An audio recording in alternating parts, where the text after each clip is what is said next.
Hi, this is Preetha and you're watching Dakshin Curry. There are many times we are craving to make dosas, but we really don't have the time to sit and ferment the ingredients, wait for those 6 to 8 hours, then grind the batter and then make the dosas. So for all those people who want to know how to make a really quick and instant dosa, I think Rava Dosa is the remedy. Today I'll show you how to make Rava Dosa, so stay tuned.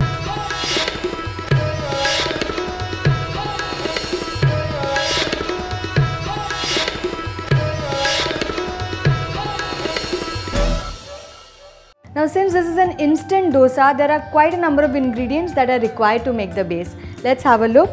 I am using equal quantities of Sooji and rice flour. So I'll be using 1/4 cup of Sooji rava.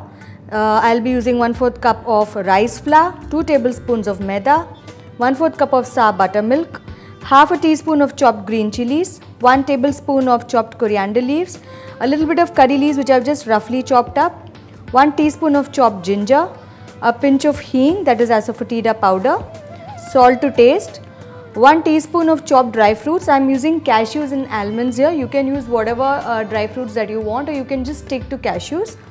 1 teaspoon of cumin seeds, that's jeera.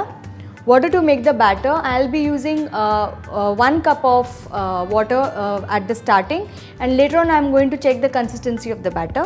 And last but not the least, oil to make the dosas. So let's start. We have a bowl here. And we'll add all the dry ingredients. In goes the rava, the rice flour,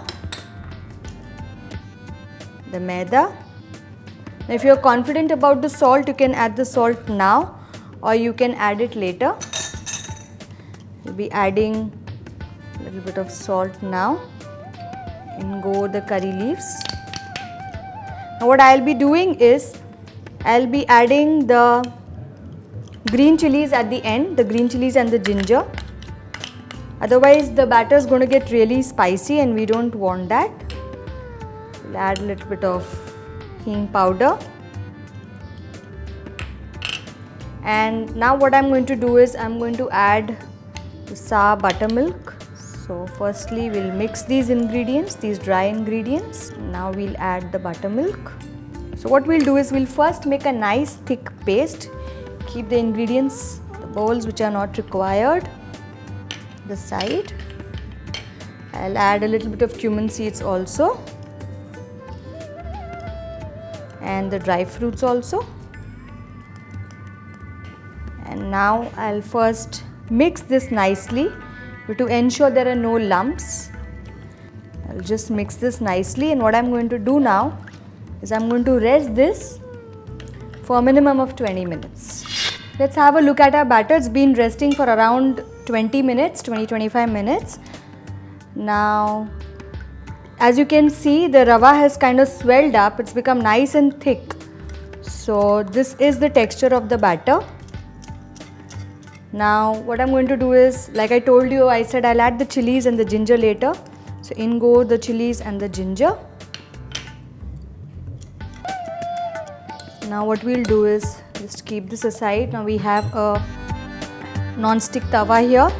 I'm going to switch it on, put it on the dosa chapati mode, and we will grease this with oil.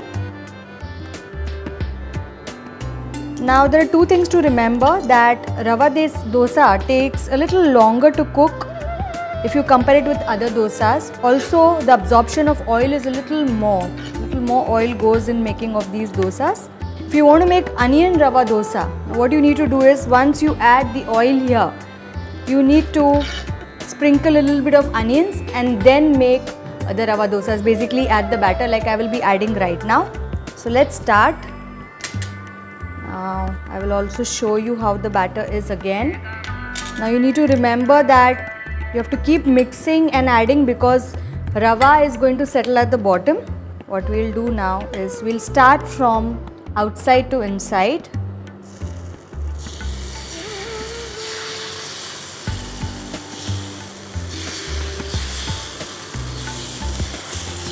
Now these dosas cannot be shaped like we do for the other dosas, and don't bother about these tiny little gaping holes that are formed. That is the mark of a good Rava dosa.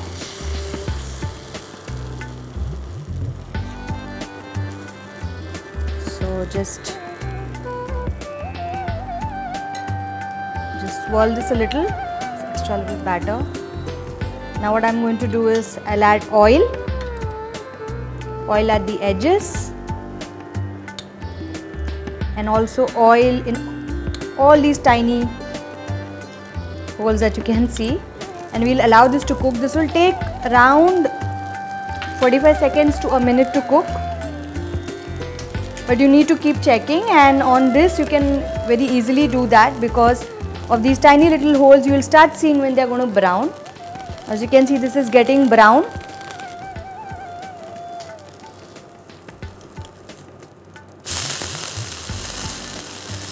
Let's flip. You can see this is ready. I will just remove this, plate it. So as you can see, these Rava dosas are ready. Now there is a small tip that I need to give you when you are making Rava dosas at home and not using induction. Ensure that your wrought iron tawa is nice and hot, and then you bring it down to medium flame and then cook your Rava dosas. They will come out nice and crispy. And if you want to add on to the rice flour to make it more crispy, you can do that also. And definitely the most important thing, please do not forget the sour buttermilk. So I hope you like this recipe, and I'm sure that you're going to try this out. I'm waiting for your feedback. Like and share the recipe, if you really found this interesting. Hit subscribe on India Food Network, and until next time, it's Preetha signing off.